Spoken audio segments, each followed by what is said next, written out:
Hello everyone, let's learn how to deactivate Facebook account. If you want to take a break of Facebook, and you don't know how, you are in right place.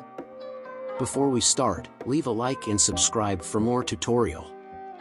First open your Facebook app. After that go on this 3 lines in right top corner. Then scroll down, and go on Settings and Privacy. Then again tap on Settings. Now go on Search. And type Deactivate. Then go on Personal and Account Information. After that go on Account Ownership and Control. Then go on Deactivation and Deletion. Now select Deactivate Account Temporarily. And go on Continue to Account Deactivation. Then enter a password to confirm a deactivation. Then tap on Continue.